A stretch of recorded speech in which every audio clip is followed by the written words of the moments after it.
I, Shazia Naz, Assistant Professor in Biyani Institute of Science and Management. Welcome to all in my video lecture.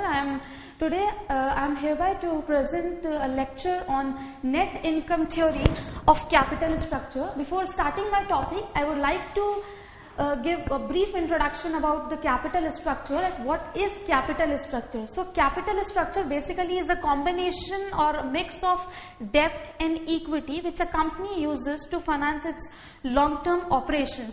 Now, net income theory of capital structure. Net income theory was developed by David Duran, and this is also known as fixed key theory. According to this theory, the firm can increase the value of the firm and reduce the overall cost of capital by increasing the debt proportion in its capital structure to the maximum possible extent. There are some assumptions of this theory. The first assumption is that the cost of debt capital and the cost of equity capital remains constant.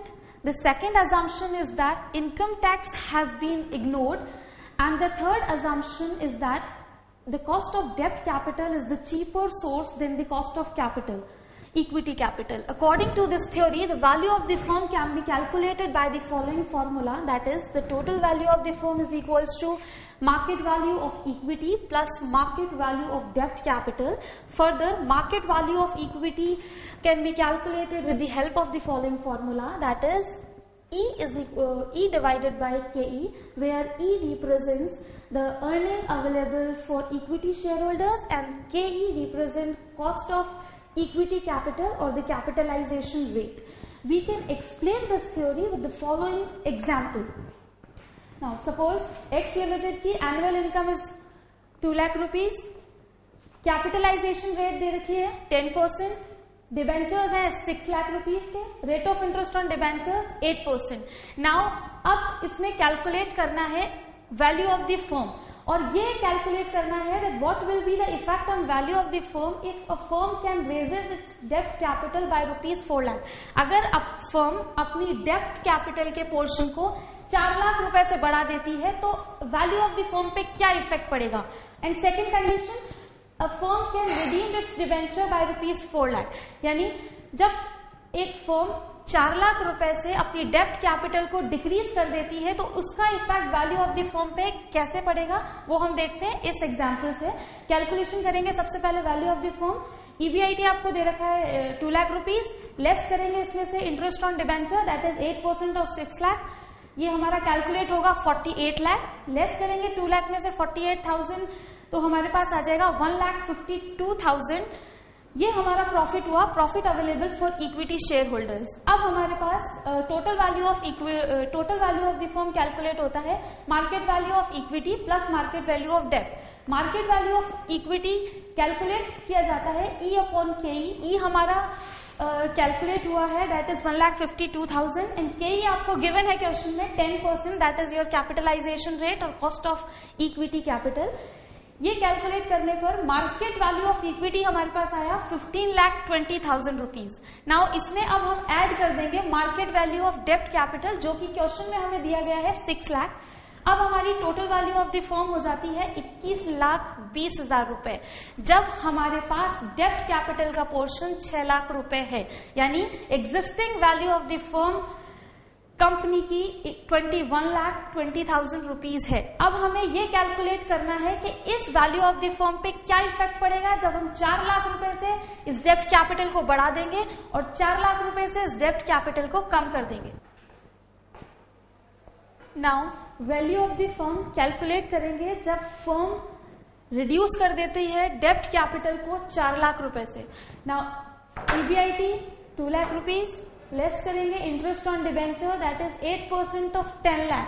10 lakh new डेप्ट capital, जब हमारा डेप्ट capital raise होता है 10 लाख से bye 4 lakh से तो नया जो डेप्ट कैपिटल है वो हमारा 10 लाख हो जाता है. 6 lakh plus 4 lakh is equals to 10 lakh.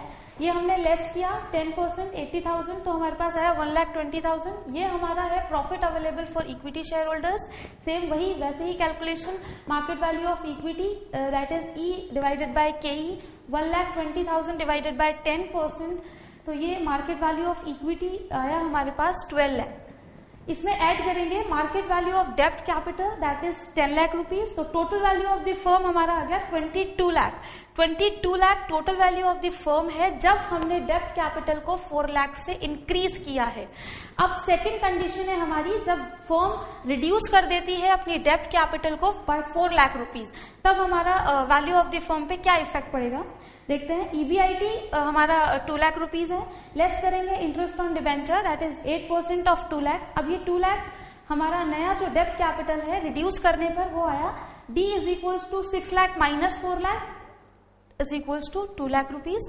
Less करने पर हमारा आया 1,84,000। ये अगेन हमारे हमें मिला profit available for equity shareholders. Then same calculation market value of equity calculate करेंगे, E divided by KE 1,84,000 divided by 10%, तो आया हमारे पास 18,40,000। इसमें ऐड करेंगे मार्केट वैल्यू ऑफ डेब्ट कैपिटल 2 लाख रुपीज, तो total value of the firm हमारे पास मिला 20,40,000 जब हमने डेब्ट कैपिटल को रिड्यूस किया था 4 लाख रुपीज से। तो इससे ये कंक्लूजन निकलता है कि जब वैल्यू ऑफ द फर्म, जब डेब्ट कैपिटल हमारी 6 लाख रुपीस की थी तब वैल्यू ऑफ द फर्म हमारा 21,20,000 था। जब इस डेब्ट कैपिटल को हमने फर्स्ट कंडीशन में 4 लाख रुपए से बढ़ाया तो हमारा डेब्ट कैपिटल हो गया, वैल्यू ऑफ द फर्म हो गया 22 लाख। और जब तीसरी कंडीशन में हमने डेब्ट कैपिटल को 4 लाख रुपीस से कम किया तब हमारा वैल्यू ऑफ द फर्म हो गया 20,40,000। यानी वैल्यू ऑफ द फर्म हम बढ़ा सकते हैं हमारे डेब्ट प्रपोर्शन को इंक्रीज करके, जो कि हमने अभी इस एग्जाम्पल से देखा। Thank you, thank you, thank you. For the further details you can log on www.gurukpo.com।